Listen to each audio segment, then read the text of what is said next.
Hi, I'm Macy. And I'm Missy. We're best friends and business partners. And each week, we're going to bring you a quote that inspires us, and we're going to talk about it. Join us as we break down our favorite impactful messages for leadership and share how you can apply them to lead with confidence and purpose. Get ready for a fun and authentic journey into leadership, life, and everything in between. Well, hey there, bestie. Hey, bestie. How are you? Have you had a good week? Wait, are you feeling better? Yeah, I feel better. I'm still a little stuffy and a little cough, but I'm on the other side of it, so I'm good. Good. Glad to be here. Yeah, I'm excited to be back with you. Me too. Be back with our listeners as we're going to break down another quote with our incredible guest and, talk about it. Yes. And this quote, oh my goodness, there's so much that we're going to be able to talk about. And I always love to get other leaders' perspectives about this topic. And so I can't wait to talk about it. I know. It's the great F word. Oh, it is. It's an F. I would say it's the 4-letter F word, but we're G-rated. We're a G-rated family show right on the podcast app. They say, are you a family-friendly show? We are family-friendly. So it may not be the F word that most people would think, but it is an F word. Well, it is a G-rated F word for sure. And we do believe that this is one of the worst 4-letter words, though, that there is. And so many of you may have guessed we are talking about fear. There's so much fear out there, right? I mean, there's so much going on in the world. We are going to break this down. Okay, so this is the quote that we are working on today. Everything you want is on the other side of fear. So good. It's so good. And our special guest today is Genevieve Caplette. Now, the reason we actually chose to have this discussion on fear with Genevieve is that she actually has this quote on her LinkedIn page. I know. Could she not be more perfect? I know it. So we figured if she has it up there, she must be passionate about it. And she like us, she probably has a lot to say about fear in leadership and in life. So before we dive into the discussion, let's let our listeners know a little bit about Genevieve. Genevieve resides in Pickens, South Carolina. And if you can imagine this, listeners, she is nestled in on a 5.5-acre mountain. And she resides there with her best friend of 28 years and her husband. And I mean, he is her husband, the best friend. And she's a devoted dog mom to 2 bulldogs. Now, we are lucky today, Macy, because Genevieve has a 25-year leadership journey. Yeah, I'm so excited to talk to Genevieve She's been with some of the great companies, General Electric, Heinz, a company called SABIC, Innovative Plastics, where just having the word innovative in it excites me. She has done work with mastering supply chain, finance, material management, general management.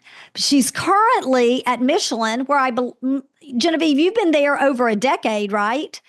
Yeah, I'm going on 12 years this year. Wow. Which everybody knows it's a huge company, 9 billion plus and over 22,000 employees. And she has a new role there, Director of Transformation. Isn't that a cool sounding role? I want to hear a little bit about that, Genevieve. What are you responsible for in your role as Director of Transformation? Gosh, I wish I could answer that in one sentence. Transformation is such a broad subject, and my responsibilities are a little bit of everything. So Connected Fleet, I'm part of Michelin Connected Fleet, which is an affiliate of Michelin. And we are in the technology transformation, working with fleets to help, service fleets and make sure that they have communications with their trucks. And anyway, it's such a broad, when you talk about transformation, I'm responsible for culture. I'm helping with people. I'm helping with project management. I'm helping with the broad prospect of helping that affiliate become part of Michelin and helping the people there feel like they're part of Michelin. And if you think about Michelin, it's such a huge company. I mean, in the US alone, I think we have over 23,000 people, our industrial workers, and to take a small affiliate of 175 and help them feel like they're valued and they're adding value as part of Michelin. It's a challenge because they were another company before. And so I love it. I'm kind of a catch-all. I'm part of the leadership team there, and I do training classes, but I'm also just working with the folks there, just helping them feel like they're part of Michelin, helping them feel important. You know what I That would is say so about cool. Michelin, though, which, we've not worked for or with Michelin yet. They must be an innovative company, because if you even just think about your title, Yes. Director of Transformation, right? The fact that they're even thinking that people can be transformed, which of course all three of us know that they can, but the fact that they have this idea that people can transform in their role at what they do, that says I would think that, especially Genevieve, you work there, but that has to say a lot about the company. I mean, it does to me, and I don't work there. Yeah. I know. People think when they think about Michelin, they think about tires. Of course. But Michelin is really thinking about the future, and their 2050 ambition is to provide a better way forward for everyone. And think about that from a mobility perspective. How do we help the whole world become more mobile? And how do we become more than just a tire company? But part of our ambition is to be, a connected company, and to help connect vehicles and people, and where we have a materials section in our business. So they're really thinking beyond tires, because the future probably isn't going to include tires. So how to become a player in the future and be more innovative? So they're really embracing, what do we have to do next? All right. Well, of course, you know me. I'm going to go a little bit off tangent here. I have to. I can't. We said, Michelin is known for tires, right? And in my mind, I always think of that Michelin. The Michelin Man. The Michelin Man. I knew you were going there. Michelin, in our family, my nephew, when he was born, had so many fat rolls that we used to call him the Michelin tire baby, because literally, Genevieve, I have to send you a picture. My sister even did like a side-by-side of Carson and the Michelin tire. So yes, Michelin is known for tires, but they're also known in our family regarding chubby babies. If I can give you a little bit of history, his name is Bib. B-I-B. Bib? Okay. Because he has a name. That's exciting. He has a name because bibendum is the word for tire. So it's a little bit of history, but his name is Bib.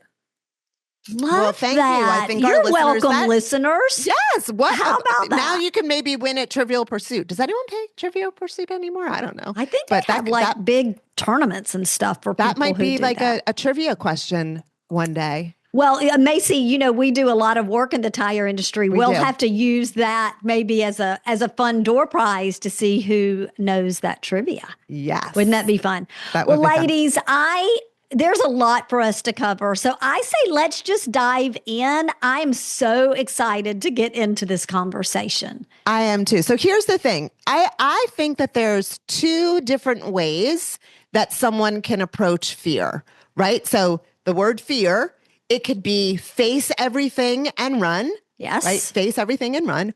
Or face everything and rise.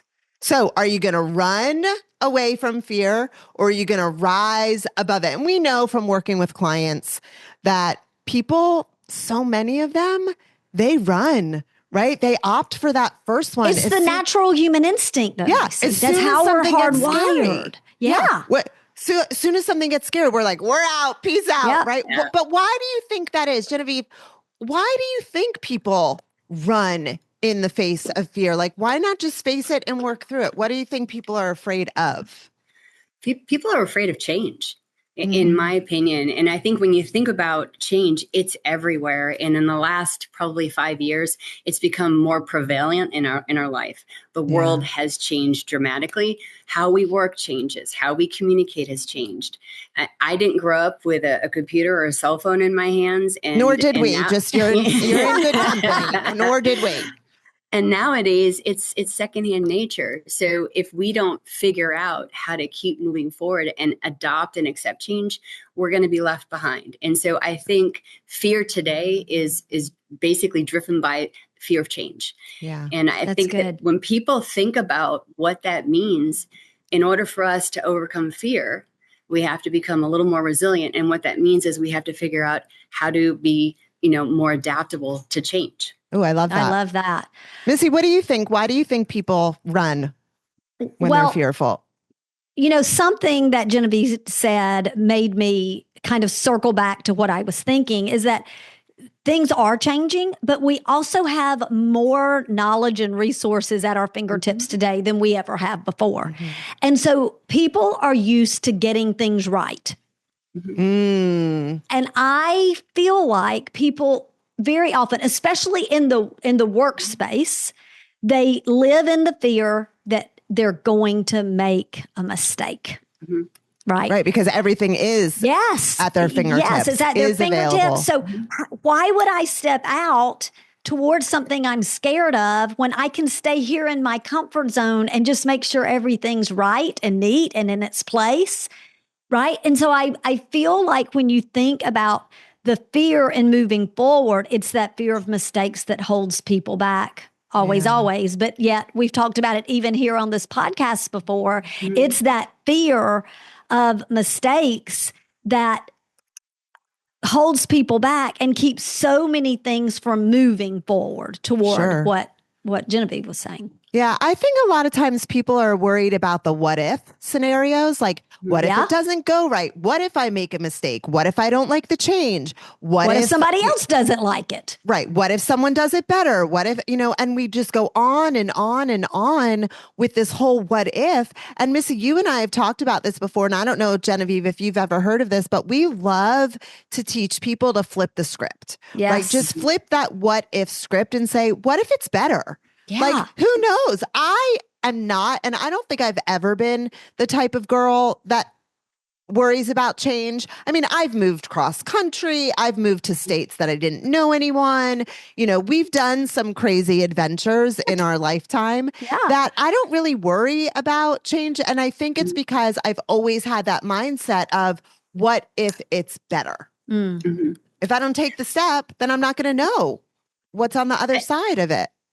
I think a lot of people get caught in that needing to feel like they're perfect and perfectionism. Yes. And to be completely frank, in society today, with social media, with communication, everything's perfect around us. And it makes us look at ourselves and say, oh my God, I can't live up to the expectations.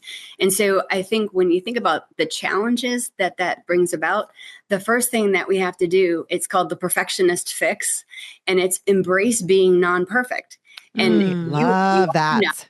You are so enough. It's unbelievable how enough you are. But accept that a huge part of success is making mistakes. There's not one person sitting on any board of any company that hasn't made a mistake. And I think just recognizing that and be like, oh, it's okay. I'm going to make a mistake and it's going to be okay. As long as you're challenging yourself, as long as you're moving forward, admitting mistakes, doing something different the next time, we have to accept that we're going to be imperfect. We are not perfect. And I think that's really, really hard. And I challenge some folks who are admitted perfectionists. Here's the exercise. Macy's a recovering perfectionist. Yes. Take a pen and a piece of paper and draw an incomplete circle and don't finish it. And it will bother you so much. Yes. And you'll just be like, and no, just look at it, keep it in front of you and look at it. And it's just changing that mindset and getting you to think a little bit different. Like, it's okay. It's okay. Good. That's going to be okay. So that's something everyone can do. Like right now, everybody grab a pen. Draw a circle and don't complete it. So two thoughts I have about the perfectionist mindset that so many people have. Don't you think that social media it really over exaggerates that? Because people only let you see what's right here, not what's on the sides. They're not letting you see the laundry basket overflowing on the floor or the kids' toys or whatever in the background with filters and all of that. And then the other thought I had is that I feel like, and Macy, I know you've heard me say this a lot before, but Genevieve, it starts when kids are young. It starts when they're really young, like scared to make that mistake, scared to raise their hand. And when I taught school, I had a big sign up in my room that said mistakes welcome here, because that is really how we learn and progress, is through making mistakes, trial and error. Yeah. And so I think it's just prevalent in our society. Yeah. Genevieve, do you have something that you can share that happened, like at the time, maybe it was happening, you're like, oh my gosh, this is really scary, or I'm afraid to do this. But looking back in the rear view, you were like, wow, this was really a blessing. One of the best things that I could have done, either personally or professionally. Yeah, I tell this story all the time because it's absolutely impacted my life. I joined Michelin in 2013, and I came into the supply chain, and I had 15 years of the supply chain experience. I've done every job in the supply chain. It was my subject matter of expertise, and I knew almost everything, and I could learn it, and I got it. And in 2018, Michelin changed the organization, and we structured a little bit differently. And I had a career manager at that time, and her name was Susan Simmons. And she said, Jen, I don't think I want to put you in supply chain. I think your next role is going to be in progress.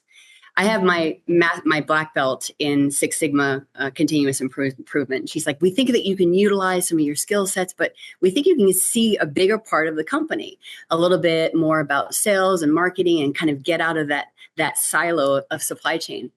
And I remember thinking, they're trying to get rid of me. Like they don't want me in this company, and they're trying to get rid of me. I remember coming home and telling my husband about it. And we had a long conversation about it. And he's like, well, why don't you talk to Susan a little bit further and find out like what's her thoughts behind this. And I went back and had a meeting, and she said, listen, Jen, if it doesn't work out, we'll bring you back in supply chain. She goes, but I think you need to see the bigger picture of Michelin. She said, you have so many talents that I don't think we've tapped into, and I want to see more of what you can offer the company.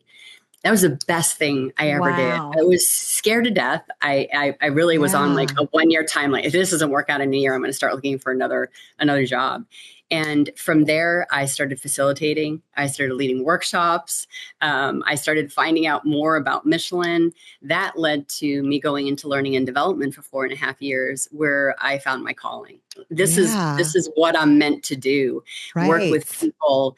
And it's not about the data in supply chain, and it's not about the process, although I could go back to it any day. It's about really, how can I impact people's lives? Yeah, it's about the people. Be the change. Yeah, the transformation, and be the change. And I absolutely love what I do. I wish I had recognized it 10 years ago, but I don't think I had the knowledge. I don't think I had the experience to do it 10 years ago. I think I had to go through all that stuff to get where I am today. But it was really, really scary. Best thing I ever did. I love that. Missy, what about you? Did you ever like face something that at the time you're like, this is terrible, but you did it afraid and then it became a blessing? Yeah. I mean, I think most everything I do, there's an element of fear, because I too have kind of been that perfectionist. But one of the things I can tell you that I was fearful of, and people who knew me were also fearful of, when I left the classroom and I bought a franchise for preschoolers that was all about basketball, that I had never played a basketball game in my life, right? It was a preschool program about basketball. And I thought, what am I doing? Like, I don't know anything about this. I know kids and I know how to teach, but man, I wouldn't be where I am today had I not felt like I was being called toward that. Yeah. And taken the step, even though I was scared to death to fail and to really fall on my face and embarrass not only me, but my family as well.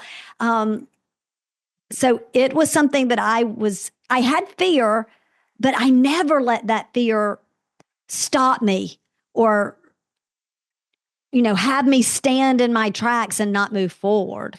Do you think that you would have said yes if it was a bike riding?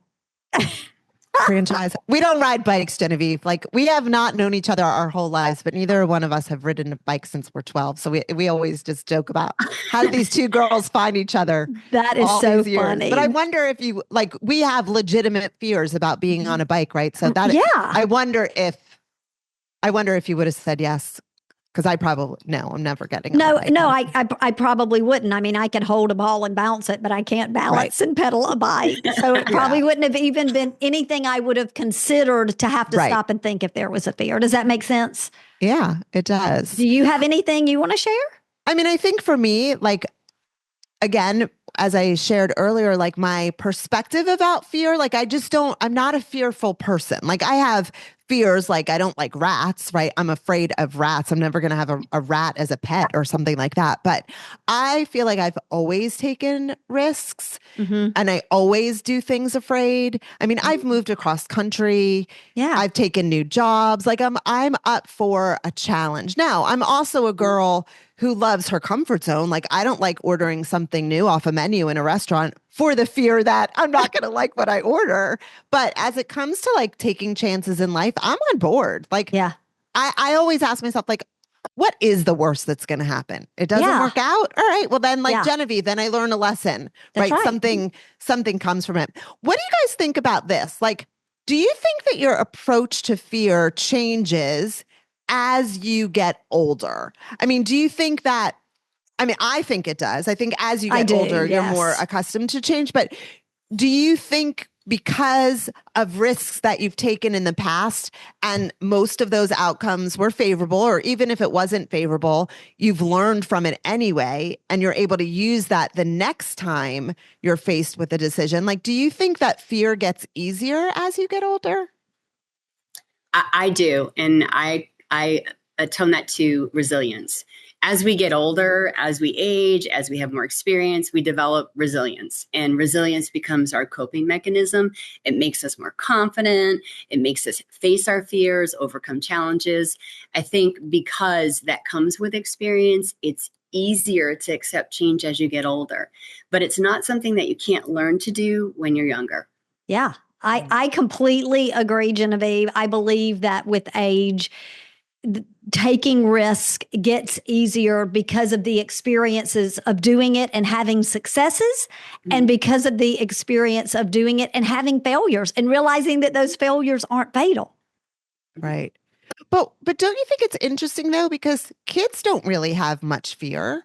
Like it's almost like fear is a learned behavior. Like if you look at a little kid on a playground, they're climbing to the top and they're jumping off. Like, I'm not going to the top of that thing in the playground and jumping off. But when I was younger, maybe I would have. What do you guys think about that? Like, it almost contradicts. I agree with both of you that I do think that you look at fear differently, but kids don't have fear. So how do we learn that behavior? Like, where does that come from? I'm going to take you on a bicycle ride here, right? So my husband and I, that's the best analogy, Genevieve. My husband and I do ride bicycles, and we do long bike trips. Like we'll do metric centuries, which are, 35 to 38 miles.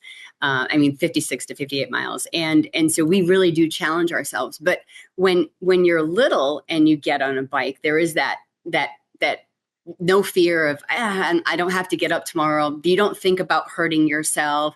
You don't think about falling down. You don't think about, well, if I scrape my knee, it's going to hurt. You're just a kid. You just do stuff. As we grow older, we become more rational, right? So my husband would always say, as his knee, he just got knee replacement surgery, but before it, like as his knee started to hurt, he'd be like, well, I'm going to stop running because it hurts and I have to go to work in the morning. So I think as an adult, we have this rational fear versus irrational fear that a child had. Like kids don't fear about having to go to work. If they don't go to school the next day, they like it. So right. I think there's that challenge. So when we go for bike rides, a lot of times we'll stay on a trail, a paved trail, because I'm scared of cars. We're scared of cars because we could get hurt, right? So that's the rational fear that as a child, you just don't think about getting hurt on a bicycle. As an adult, you're like, wait, I could really get hurt here. That could be a bad thing. Right. Like you're not going to go on this long bike ride by yourself, right? Without letting someone know. Whereas a kid, you get on your bike. I don't know if kids do this anymore, but they used to, right? Get on the bike and leave for hours. Yeah. And not, Come nobody back would when know. the sun's setting is Right. what parents That doesn't used to happen say. anymore, but No. okay. Well, I like that. So let me ask you this. How do you both see fear as it relates to defining your personal growth? Like, do you think it has a big role in your growth and you becoming? I mean, I think it's going to be a resounding absolute, but does fear shape yours? What do you girls think? Genevieve, I'll let you go first. Yeah, I think when we're open and willing to confront what scares us, where our fears are, we're pushing ourselves out of our comfort zone. And when you push yourself out of your comfort zone, that's when you grow. When you stay comfortable, you're gonna put a cover over your growth. You're just gonna stay where you are. It's kind of like the job for me. I could stay in supply chain. I was very comfortable there. Yeah. But for me to do something different, I had to face that fear of change, doing something different, being uncomfortable. And I think when we face our fears, we're allowing ourselves to be uncomfortable, which is going to help us grow personally and professionally, to be honest. Yeah. All right, think Mayce. it goes back. Well, I think it goes back to what Genevieve was saying just a little bit ago about rational, because I think sometimes as adults, we can overthink things, right? Yeah. A lot of times people, listen, personal growth takes an investment. It's going to take an investment of your time. It's going to take investment of your energy. And for many people, it's a financial investment, depending on what you do, right? Bringing in a coach or a trainer or attending a conference or something like that. And then we can overthink like, well, is it worth the investment? Should I be spending that money on this? Or what if the water heater breaks? Or what we start again, going back to earlier, that what if we start what ifing because that rational mind of ours is saying, be more rational. Who do you think you are that you should be spending money on growing yourself when you've got kids that need to play sports or be in ballet or this? So I love the fact, Genevieve, that you said earlier that rational mind plays such a role, because it does play a role. Missy, you might know because you're the resident quote girl, but it might have been Theodore Roosevelt, but I'm not going to promise that it was, that said, whether you think you can, whether you think you can or you think you can't, you're right either way. Right. So whether you think you can grow yourself, you're right. If you think you can't grow yourself, and was it Theodore Roosevelt? I'm not sure. Okay. I know the quote, but not the it's that rational part of our brains that are getting in the way, I think, for a lot of people doing things that maybe they're fearful of. Well, that brings me back to, Macy, I think it was you talking about the playground earlier, right? As adults, that the rationale that you guys are talking about, it's kind of prevalent. Like everybody wants to do the rational right thing. But as kids, when you're on that playground, they're all doing it. And so when you talk about being the sum of the people you surround yourself with, right? That's a quote. You're the sum of the 5 people you surround yourself with.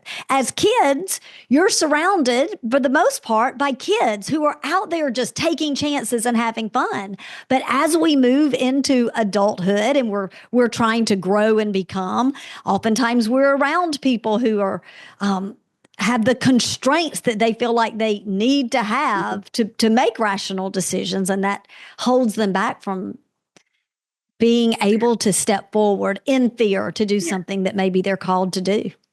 Yeah. I think we have a choice. I think you have a choice in life. Fear can be, it can stop you in your tracks and it can hold you back, or it can be a motivator. Yeah. And when it becomes a motivator, I think it's gonna drive you to work harder, to strive for excellence, or to be better. When you embrace fear rather than avoid it, it's a catalyst and it's a mindset shift. Yeah. And if I think back to all of the times when I faced my fears, did something that was hard or uncomfortable, it's when I grew the most. It's the most transformative. And I think for most people, that's the case. And so I think when anybody gets stuck in fear in that moment of being uncomfortable, I think they have to use it as a motivator instead of a stop. I love that. How do you, Genevieve, as a leader, how do you create an environment that allows others to feel safe as they're working through a fear? Or how do you support someone that is looking, kind of like what I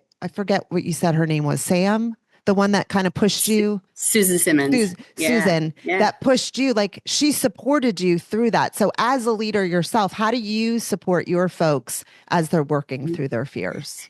There's two really important steps. And the first one is lead by example. You have to be the first one to be vulnerable. You have to be the first one to admit a mistake, to, show your team that you're not afraid to ask for help, to show your team you're not afraid to say, I don't know, but we're going to figure it out. And when you do that and you create, a safe environment where people feel like they can speak up, when they can be vulnerable, you're going to get more innovation, you're going to get more productivity, people are going to think outside the box, and they're going to grow. And when people grow, your team is going to grow. And it's really about, and this is really important for me, but it's important at Michelin, it's important at every company that I've ever gone to work, creating a culture where there's openness and there's trust. Where team members feel safe to just express what they're thinking, when they work through their vulnerabilities and their fears. You're going to transparently have a culture where speaking up becomes the norm, not the exception to the rule. And when you have that, there's an environment where people are going to be more comfortable working through their fears, being uncomfortable, trying something different. It's extremely important now as the environment at work is just changing so fast. Sure. And we have to do things and adopt and adapt faster. When people feel comfortable and they understand the risks that they're allowed to take, and those borders are clear to them, they're going to try something different, and they're going to most of the time be successful. But they're also going to know, I'm going to make a mistake and it's going to be okay. When you create that environment for your team, when they know that they can try something different, that they're going to make mistakes, that they know where they can make those mistakes and it's going to be okay. You have open, transparent communication, you will thrive. That's so good. Obviously, you're the type of leader, Genevieve, that supports that, right? But what advice would you give to someone when they're facing a decision, they don't know, what the outcome is going to be, but maybe they're in an environment, because not everyone's lucky. Yeah, they may not have that kind of support. Right? They may not have that kind of support. Obviously, your people are lucky and blessed that they've got you. And we've worked inside companies that have had it. We've also worked inside companies that haven't had that support. So if someone is listening and they don't have that support, but they are faced with a decision that they're afraid of because they don't know the outcome, what advice would you give them? Decision-making is such a challenge nowadays because there are so many risks. And, I approach every decision as a mini project, but first you have to have the mindset, a change mindset. And I am obnoxiously positive. Positivity is one of my strengths, but I think it's important to remind people that as humans, we're wired to react to change, and we are amazingly adaptable. We are more adaptable than any other animal on this planet. And when we think about that, just stay in the positive, accept that things are going to change. But when you're going through a decision and you don't know, prepare. Start with the data, gather information, evaluate options, seek advice, and ask questions and ask for help. I think people struggle with fear and making a decision. So I think it's important for them to reflect on why are they worried about making the decision? There are things that will hold you back. Is it fear of making a mistake, or is it fear of risk and you don't know where you're allowed to make risks and where you're not allowed to make risks? Is it fear of the unknown? Ask for help, seek data, gather some information. But I think it's really important to stay flexible. Don't be afraid to take calculated risks, as long as there's no danger involved and there's no overwhelming stress. And I think that's what's really important. If it's going to cause you danger, or somebody else danger, obviously, or if there's this level of overwhelming stress that you can't work through, take a step back and reflect, because maybe it's not the right time for you to make that decision. I think also it's the right difference. Sorry, Genevieve, I was going to say, sometimes it's that difference between the stretching and the straining, right? We use workout analogies a lot, where if you're stretching and it feels good, that stretch feels really good. But when you strain yourself, you're taking it like a little bit too far, right? It's just a little bit pushing it the wrong way. Yeah. All right. So Genevieve, you've probably heard us say this before. We believe that connection is the core to leadership, right? And so if you want to lead people well, you've got to connect with them. What role do you think fear plays in relationships? Ooh, that's a good question. It depends on the relationship. And I think if you think about it, if you're not connecting with people because you're uncomfortable or, you're not comfortable getting to know people, you have to figure out why. Is that, again, rational or irrational thing? Are you worried about people liking you? When we go to work and when we're in the workplace, I think everybody has this, I have to be everybody's friend. No, you don't. You have to get the job done. And sometimes that means you just have to figure out, how do you connect? We use, they use it at Maxwell. We use it at Michelin. We use DISC, the DISC assessment, a lot because it's important for people to see different perspectives and how other people are approaching their perspective, where they're coming from in order to connect. I'm going to tell you a quick story because this is my favorite one when I do the DISC training. I am way up in the I, like an ID, obviously. Me too, Genevieve. And my husband is a CD. And if you look on, right. And so he's an engineer. He's an engineer. Well, Macy is a CD as well. And we have a great partnership, a great friendship, business partnership. And I know you've got a great marriage. Opposites attract. But I would think maybe 10 or 12 years into our marriage, we were working on something together. And, he's so process oriented and do it this way. And you have to do it this way. And I was working with him and he would get frustrated with me. And I said, well, why don't you try this? And I tell this logic. It was like a light bulb went off above his head. And he's like, oh, I get it. You think differently than I do. I love that. But what's important about that is when we remember that we don't all think the same way. We don't come at things from a different perspective. It makes it easier to connect with other people, to get stuff done. Because sometimes we just got to get things done. And that means that we have to connect where we're uncomfortable connecting. And I think it's deciding, is it irrational or rational? And if it's irrational, work through that. You're uncomfortable and maybe you're just not a people person, but you have to figure out how to do that. But then figure out how to connect by understanding their perspective, understanding how they work, and also understanding how you work. And sometimes you got to bend a little bit to make those connections. Yeah. No, that's so good. I know before we were talking about the stretching and the straining. And one thing that I would also say, just because I really lead this way, that if something in your gut, right? I'm a big intuition. I'm a big gut, lead by my gut kind of gal, that if something feels off, then, or of course, if it doesn't align with your values and your morals, like who you are as a person, that's when you have to say, this is not a fear or this is not a risk I'm willing to take. Because at the end of the day, everything in life is a risk. I mean, everything. Right. Walking outside today is a risk. I could get hit by the trash truck as he's coming around my cul-de-sac, right? I mean, that's not going to happen. I don't live that way. There might be people who have very irrational fears, but I think you have to ask yourself, again, that rational, irrational. I like to lead by my gut. I also like to seek counsel. Right. I have great counsel in my life. I know, Missy, you try to lead by your gut and then you'll refer to my gut because my gut's a little bit stronger. Genevieve, do you lead by your gut? Usually I don't find that eyes, when we're talking about DISC, I don't know that eyes have as tuned in intuition. I could be wrong. It's just been my experience. But do you lead by your gut ever with that fear, risk taking? Sometimes. And I'll caveat that by saying, if it's something that I've done in the past and something that I can lean in my experience and say, okay, I can do this. But I'm also not afraid to ask for help. I'm not afraid to get advice. I'm not afraid. I have people that I'll ping on a normal basis or say, hey, do you have 5 minutes? Because I just want to run it past them. Just to make sure, like, am I thinking about this right? Have I thought about it through the different, why is this making me nervous? Why am I uncomfortable?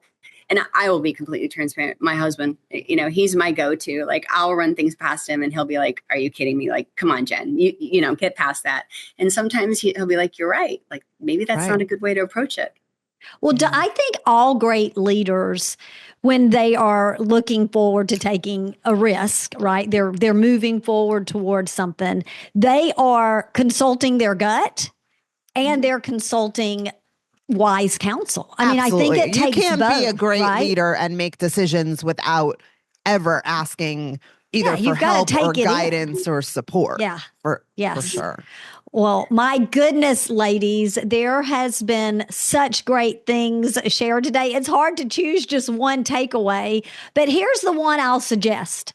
If you only take one thing away from today's episode, let it be this: flip the script. Instead of thinking about all of the what ifs in a negative way, ask yourself, what if it's better? What if it's more efficient, etc.? Yeah, I love that, bestie. And remember, everything you want is on the other side of fear. That is the quote for today. So flip the script. Focus on the what if being positive instead of negative Nancy, worst case scenario. Absolutely. And we'd love to hear from you. Let us know what you're going to flip the script on this week. Share it with us on social or in the comments. We would love to cheer you on. And Genevieve, thank you so much for joining us today. Thank you. You were amazing. We knew you would be. But if our listeners want to stay connected with you, how can they do that? So I'm actually a Maxwell certified trainer as well as Michelin. I'm on LinkedIn. That's probably the best way to reach out to me. And I'm working on incorporating a small coaching training business for when I choose to retire. So I have all of my connections. I think you have them. You can put them out there. Yeah, we're going to put them in the show notes. Absolutely. Awesome. I'd love to hear from folks. I'd love to, get ideas. And I'm going to start putting out little webinars, just little 15-minute webinars. Oh, nice. One of my favorite ones coming up is it's about finding your purpose, finding your why. Yeah, Nice. It's really, really cool. It's about why is it first important to understand what is purpose, and then how to find your why and lean into it to. Oh, I love that. Very good. A lot of people need that. Into. Yeah, I think so. And then Genevieve, before we say goodbye, what is your favorite leadership quote? Well, we know because we stole it off your LinkedIn and we talked about it today. We used it. So will you share another favorite quote with us? I'd like to say that this is more than just a leadership quote. It's kind of the mantra that I choose to go through life with. And it's be kind, for everyone you meet is fighting a battle you know nothing about. Oh, that is such a great So quote. good. Yes. And listeners, do you have a favorite leadership quote? Let us know that, and we may spotlight it in a future episode.